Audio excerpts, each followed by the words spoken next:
In an earlier video, we talked about an end times unit in the Mournghasts, but today I want to talk about something that is, again, an end times unit, and it's something that comes with the second end times book, Thanquol, and with that is the lovely Stormfiends. Now, these guys have been kind of, I think, on the wish list for a lot of Skaven players. You have to remember that Skaven didn't get an 8th edition army book. For a lot of people, or a lot of Skaven players, the End Times book was that 8th edition update.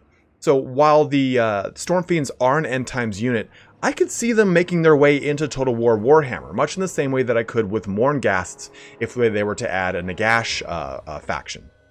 And the same thing again could be said for Stormfiends if they were to add a Throt faction or a Thanquol faction.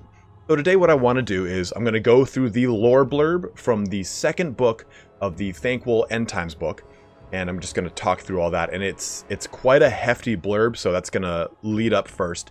Then after that we're going to go through how the rules for the Stormfiends could be incorporated into Total War Warhammer, because they have a very dense rule set, much like their lore, and I think that they could make for a lot of fun in a potential Thanquol and or Clan Moulder Throt the Unclean faction supplement. So talk about that lore, and then let's jump into some rules. Rat Ogres are hulking flesh beasts, stitched together out of component parts assembled or grown by Clan Moulder. They combine great strength and savage ferocity with the speed of a Skaven. However, just because they were a successful breed and sold to nearly every warlord clan that could afford them did not mean that Clan Moulder was still not tinkering. Indeed, the flesh manufacturers of that clan were never satisfied, but were always seeking ways to make their creations even more deadly. In the end, it was Throt the Unclean, a master molder of Hellpit, that hit upon a solution, while others fixated upon developing longer claws or grafting multiple arms. Throt set about getting to the root of the matter. Rat Ogres did not lack in brawn or fighting potential, they lacked mental capacity. They were small-minded creatures with a singular instinct to kill. It took much training from packmasters to lead them into battle, and even then, the pure beasts were difficult to control. Thus, what Throt attempted to improve were their woefully tiny brains, reasoning that if the beasts were smarter, they could be given weapons to use. The operations were dangerous work, for it was impossible to subdue a Rat Ogre. They were either viciously fighting with all their might, or they were dead, with little to nothing in between. Even when they were chain-bound with heavy fetters, it was difficult to do brain work on the Rat Ogres. Worse still, the experiments were abject failures. The more the creatures would think, the less violent they became. Throt was all too aware that the sole reason Clan Moulder sold so many Rat Ogres was due to the creatures' mindless aggression. To rob them of their kill-kill mentality was out of the question. The next step for Throt was a logical one. If he could not make the beast smarter, could he fuse the Packmaster onto the beast itself? Not surprisingly, those Packmasters who were chosen to be permanently stitched into the back of a Rat Ogre, their brains and vital fluids connected, were profoundly unhappy. As these Packmasters now controlled over-muscled, hulking mauler beasts, their dissatisfaction was all too apparent, and these experiments had to be cancelled. As there were no willing volunteers, Throt had little choice but to grow them himself. Through gruesome and repugnant techniques, Throt grew the required subjects and merged other parts with captives or slaves. The result was a batch of scrawny and submissive Skaven with unusually large brains. Once permanently integrated into a warpstone-powered harness and rigged with coils and tubes, the Skaven's body would become more and more atrophied.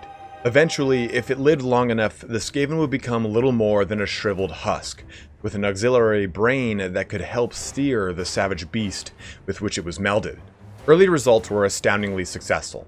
Rat Ogres remained ferocious, yet they could be briefly controlled by the far more sensible brain creature hardwired into their brain.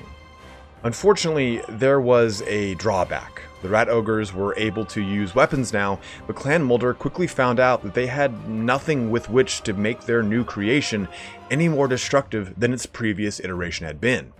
The Rat Ogres could wield the enormous clubs or oversized swords taken from defeated ogre tribes, but it made them no more dangerous than they had been with their own claws, fangs, and boulder-like fists. There was only one place in all the Under Empire where the best weapons available could be found: the warp forges of Clan Scryer. Meaningful collaboration between the Skaven clans has always been rare, as neither side trusts the other. Even when both parties begin with good intentions, such broker deals never end well, as the temptation to take advantage, swindle, or somehow cheat has always been an overwhelming urge for any Skaven. However, Clan Moulder's timing could not have been better when Throt arrived in Skaven Blight, seeking Clan Scryer's aid. Clan Scryer was seeking allies, for Lord Morskatar had long been planning the demise of the Greyseers. The Lord of Decay considered support for his schemes, especially from the greater clans, to be vital. This being the case, Morskatar's orders were to placate the Beastmakers as much as possible. As it happened, Ikitclaw of Clan Scryer had developed several powerful, albeit problematic, new weapons. In between his failed rocket launch attempts, the Chief Warlock had attempted to upgrade the devices of the weapons teams. But each new design proved too difficult for the teams to carry, too weighty or even too large for crews to lift or aim. Although Ikit himself was hardly keen to work with Throt, it was his belief that all those from Clan Moulder stink of awful, the Chief Warlock was anxious to get back in Lord Morskatar's good graces. It was not long before the improved Rat Ogres were being kitted out with new weapons. Ikit was surly to begin with. However, as each technical problem was overcome, he began to see great advantages. The hulking Rat Ogres could bear heavy weapon loads, a fact that allowed them to carry multiple guns, along with necessary ammunition feeds or warp generator power sources. Despite Ikit's misgivings, Throt proved especially adept. Without question, the Master Moulder sawed off bits of arm bone to facilitate the attachment of warp-forged gauntlets, or increase the rate of brain juice transference to better allow the brain creature to guide his brawny teammate. It was Throt who suggested an automatic cutoff mechanism on the Ratling cannons, where it had proven impossible to get the Rat Ogre or its brainier counterpart to stop firing, resulting in them using up their ammunition in one sustained spray of bullets. Trial the new weapon beasts, a handful of them were released into a sealed slave pen. The results were spectacular. The weapons were improved and more deadly than ever. Better still, they were not carried by Skaven, but by hulking brutes that could more easily shrug off enemy arrows. In the few cases where enemies got close enough to attack the newly dubbed Stormfiends, they found themselves mauled, crushed, or battered by club-like weapon barrels. When the Skaven overran Tilia, the Stormfiends were unveiled before the Warlord clans. The sight of a Rat Ogre armed with a Doomflayer gauntlets and wearing armor full of spinning blades wading through a street battle was enough for many to place orders immediately. Skaven warlords simply stood agog as they witnessed 3 Ratling cannons borne upon a single Rat Ogre, whirring away to single-handedly halt enemy countercharges. Soon, Clan Scryer and Clan Moulder could not produce the upgunned weapon beasts quickly enough, no matter how many warp tokens they overcharged. Like I said, pretty dense set of lore. Now, the Stormfiends themselves were pretty awesome, right? They meld this really cool synthesis between Rat Ogres and the weapon teams from the Skaven 7th edition book. And they do it in a pretty big and scary way. You get access to these massive, huge, hulking beasts that are bigger than Rat Ogres, as you could definitely imagine now. But the one cool thing about them is the Skaven weapons of the end times. Now, these are kind of just basically the synthesis, like I was saying, of those weapon teams. And they're called Doomflayer Gauntlets, you can't guess what that is, Grinder Fists, Ratling Cannons, Shock Gauntlets, Warp Fire Projectors, and Wind Launchers. So essentially, when you chose your Stormfiends, you would then choose what their weapon loadout was. Did you want them to be a little bit more long distance? Do you want them to be a little bit more melee centric and be able to just smash things apart with impact hits and stomps and so on and so forth? So this, I think, has to play into a certain mechanic that I'm proposing for Total War Warhammer 3. I don't think that these guys would come in Total War Warhammer 2, and it's because of what I'm about to talk about. So with all these weapon teams, you would have, or all of these Skaven weapons, you'd have, what is this? 1, 2, 3, 4, 5, 6. What is this? What the hell? 1, 2, 3, 4, 5, 6 additional variants of Stormfiends. And I think that this is one of the big problems when you look at Skaven, when you look at Greenskins, even when you look at some portions of the Empire, or shit, even vampires. You have too many variants, and it creates a lot of roster bloat that is rather unnecessary, especially if you're new to the game and you see zombie deckhand mobs, zombie pirate gunner mobs, zombie pirate deckhand gunner mobs with handguns, zombie pirate deckhand gunner mobs with bombs, and it's just so much to look at. Especially if you look at like a multiplayer list and you see all the rosters listed out, it can be a little confusing. And especially when you look at certain campaign rules or skills that affect these units, it can be confusing. Okay, does this affect the root and all of its permutations, or does it only affect certain permutations? So here's my big proposition for Total War Warhammer 3. And you could really even do this in Total War Warhammer 2. I've talked about this before when I'm talking about Black Orcs. But let's say you recruit a unit of Stormfiends, and when you recruit that unit of Stormfiends, it automatically has a level, and you would click that unit to level it like you would any Lord, Hero, Spellcasters, what have you. And you'd only have an option for its different weapon loadouts. So if you recruited a Stormfiend, I'm proposing that rather than you choosing a Stormfiend with Doomflayer gauntlets, you choose its actual loadout, and it locks it in permanently. Rather than being able to respec it, you could just destroy it and make another one. So I think that that's kind of like the trade-off, is that you can't just swap these guys per battle. You're locked into that unit choice unless you want to recruit a new one. That, I think, as far as campaign goes, it reduces some of the possible cheesing that could go on. Of course, a mod could just undo that. Who knows? But, and especially for Stormfiends, I would like to see them have different loadouts, like options. Like, okay, maybe you can have a technology that allows you to bring a third weapon on your Skaven. So that, I think, would be really cool. Or on your Stormfiends, I'm sorry. So maybe they just start off with 2, so you can have Grinder Fists and Doomflayer Gauntlets, and they're going to get really up close and personal. Or you can just stack Grinder Fists, or stack Doomflayer Gauntlets, or maybe 2 Rattling Cannons, or a Rattling Cannon and a Warpfire Projector, so on and so forth. Just different variations. And then you can expand this to a lot of the other armies we see throughout Total War Warhammer, right? Okay, I'm going to make Black Orcs. Well, now I want my Black Orcs to have swords and shields. I want my Black Orcs to have great weapons. I want my Black Orcs to have halberds, so on and so forth. So while we are talking about Stormfiends, I feel like that this is a feature or a mechanic that could really span the entirety of the game and make it a little bit more streamlined and a little bit tighter when you're trying to recruit and choose units. Now, when you take a look at the rules for the Stormfiends, a lot of them strictly apply to tabletop. The Warpstone Laced Armor, it has really to do with targeting and how the armor save works for the unit. Big and Bulky, again, has to do with strictly with tabletop and how it affects the Skirmisher special rule that the Stormfiends have. But they would have Fear, which I think makes sense.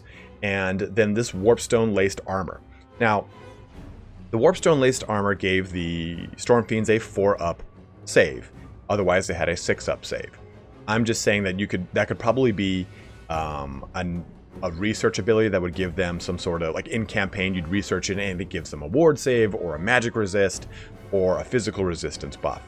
I think that the Stormfiends stat line would just simply have like 80 armor to kind of incorporate this Warpstone Laced Armor. You could even say that the Warpstone Laced Armor is very similar to what you get with the Skaven Warlock. It has it and giving it like a Mortis Engine effect, but I feel like that might be a little too overpowered. I'm just trying to give a nod to the Warpstone Laced portion of it. But either way, I look at Stormfiends as having a similar stat profile to a Rat Ogre, but just simply having more armor, better leadership, and then the bevy of Skaven weapons that they have access to. So let's look at these Skaven weapons. That's probably the biggest portion of the Stormfiends themselves. And we'll read, each one's got like a 1 or 2 sentence little lore blurb on each one, and we'll go through them down the list here. So the first one is Doomflayer Gauntlets. By attaching huge motorized iron balls and whirring blades onto the ends of a Stormfiend's arms, a truly fearsome tunnel fighter was created. To further protect these close combat maulers, they bear heavy armor adorned with spinning cleaver blades. So, again, like I was saying, each one of these little weapons pays a nod to a weapon team. Doomflayer Gauntlets, the same thing as just the Skaven Doomflayer itself. And it even has a special rule called Whirling Doom, which I think the Doom Flare is Whirring Doom. I can't remember. But this simply gives it some strength and helps out with impact hits. And impact hits are something that we're going to have to dive deep on in Total War Warhammer 3 and how they'll be incorporated, because that's half the strength of the Ogre Kingdoms. But Doom Flare Gauntlets I see as something that would be some sort of AP anti-infantry thing that allows you to really beat units up in close combat, as these just kind of blades of doom are just destroying things as they get in close combat. The next one is Wind Launchers. Some Stormfiends bear paired Wind Launchers. Wind Launcher Mortar Fists. Mundane armor offers no protection against the vapors released by the poison wind globes lobbed into the fray by these weapons. With each shot, a new glass orb filled with gaseous death clicks into position, ready to be fired. Now, this pays homage to the Poison Wind mortar teams, which we don't have in Total War Warhammer 2. But I would look at this as just kind of essentially like a mobile catapult, right? Like the Poison Wind catapult that we get access to already. It's essentially the same thing, right? You're just going to have a mobile platform to launch these things into your enemy, being able to do a lot of damage to large clusters, like in a mortar type effect, in the sense that you can do damage to tightly packed units. Now, having these on the Stormfiends is going to be pretty crazy, because, like I said, it would be like a mobile artillery platform, much like we get with like the war wagons, right? How they can get all over the place, do some damage, and displace as they need to. Same thing we'd get with those Stormfiends. The next one is Grinder Fists. Some of Thrott's Stormfiends were adapted to carry warp grinders, allowing them to create their own tunnels by vaporizing soil, rock, and roots alike. Once in combat, such a Stormfiend will grind at the foe, disintegrating flesh with ease. So these things are pretty crazy. Obviously, they are the Warp Grinder, which again, we do not have in Total War Warhammer. And the Warp Grinder is kind of more of like almost like a, I want to say like a siege piece that's used for tunneling under walls and destroying walls themselves. There's a tunneler special ability that allows these guys to be deployed like they are scouts. So kind of think of that as Vanguard deployment, but they can tunnel from one location to the next. So they have some crazy mechanics that are a little tabletop heavy. And I think that putting these guys into Total War Warhammer is going to be really interesting, because the Grinder Fists themselves, they're so heavily based off of that tunneler capability that their other abilities, it's just simply that they're strong close combat weapons. So if they want to make the Grinder Fists into Total War Warhammer, they'd first have to deal with the Warp Grinder and how that would be incorporated. Would it be something you use strictly in sieges? Is it something that can basically have Siege Breaker and do like a lot of AP damage, much in the same way we get with like the Luminarch, right? How that shoots a really high AP weapon strength bolt that can miss and has a long recycle, reload, I guess, for that matter, but still is kind of good at focusing things down. Could the Warp Grinder be focused like that? It really depends on how they do the Warp Grinder, which would then dictate how the Grinder Fists would be incorporated. In my mind, I kind of see something very similar to what we get with the Doom Wheel, how it does have those little batteries that shoot the Warp Lightning Bolts. I could see something like that for the Grinder Fist, just as an easy translation to something into Total War that kind of belies how it talks about it in tabletop, but something fun and thematic nonetheless. But on the notion of Warp Lightning, let's talk about the Shock Gauntlets. For the ultimate in shock assaults, Stormfiends armed with electrified gauntlets were produced by Clan Scryer. Powered by warp generators, it is the heavy armor the beast wears that is the true weapon, for it conducts arcs of warp lightning that wreathe the rat ogre's body in crackling energies. Simply being near one of these creatures is enough to sizzle many foes to burnt crisp. And this ability, shock gauntlets are a close combat weapon here, and they have a special rule called Warp Lightning Discharge. A model with shock gauntlets inflicts D3 hits rather than 1 when making a stomp. Attacks made by a model with shock gauntlets ignore armor saves. So the shock gauntlets, I could see as something having magic attacks, AP, maybe anti-large, and while the Doomflare gauntlets are anti-infantry, The shock gauntlets are meant to just take out bigger creatures. That's how I could really see these guys being done. Maybe they even have a sunder armor mechanic, so punching things with their shock gauntlets actually makes them easier to kill because they're just melting their armor from all the shock and sizzling, bubbling warp lightning kind of coming out from them, kind of paying a little bit of a nod to their additional lore. And obviously, this is the warp lightning cannon made into a power fist for the Stormfiends. The Stormfiends as a whole are basically Skaven Space Marines, or Terminators for that matter, if you want to think about it. They're really ridiculous. The next one here is the Rattling Cannons. This is going to be a pretty obvious one. For pumping out sheer firepower, there is little that can match a Stormfiend equipped with Rattling Cannons. 3 sets of 8-barreled weapons bedeck this hulking muscle beast, enabling it to pour forth warp bullets which riddle entire enemy units with holes. I don't think this thing needs to be any crazy translation here. Just take the Rattling Gun weapon team, pop it onto a Rat Ogre, open and shut case, Johnson. And the next one I think is going to be the exact same way. Warp Fire Projectors. Stormfiends armed with warp fire projectors wade into battle, shooting arcs of green-black warp fire from their heavy gauntlets. While these great cones of unnatural flame might occasionally miss their target, there's a small price to pay for the devastation even a single shot can wreak upon enemy regiments. And again, warp fire throwers, put them right onto a Rat Ogre, boom, you've got your warp fire projectors on your Stormfiends. So these guys, I think, they're really cool, right? They offer so much flexibility, so much uniqueness into the Skaven roster in a really terrifying way, right? Because they're still really strong combatants. They're not the weak weapon team, right? You charge a weapon team, even the ones with high armor that can kind of stay in the fight for a little bit longer than the other ones, they're still going to fall apart because they've got low melee attack, they've got low melee defense. That's not the case with the Stormfiends. The Stormfiends I see as having high armor, high melee attack, good weapon strength, maybe not the best, but good depending on how they're kitted out. And I would say probably lower than average melee defense because they're not going to be the most agile units on the field. But they're still going to be pretty terrifying, I think, as we kind of come to see them hopefully put into Total War Warhammer. Now again, I do not think that these would come in Total War Warhammer 2. I think that they would make more sense in a Total War Warhammer 3. Just because if you start to dip into the end times unit of Warhammer 2, it kind of sets a weird precedent for 3 in my mind. Put the end times unit at the very end of Warhammer 3, or just say like, hey, guys, we as Creative Assembly have made the decision. We will include these end time units because we feel that they kind of fill out the rosters of their respective armies. And I'm okay with that. Like I said, end times is a real big disgusting bag of bullshit, and no one wants to dive too deep into it. But the Stormfiends, like I said, are that kind of 8th edition jump in quality that I think that the Skaven needed. And in a lot of ways, they add so much variety and so much flavor to the Skaven roster that not having them in a game like Total War Warhammer would just be a huge disservice. There's such an awesome set of models on the tabletop that to see them brought to life in this game is going to be amazing if it ever does happen.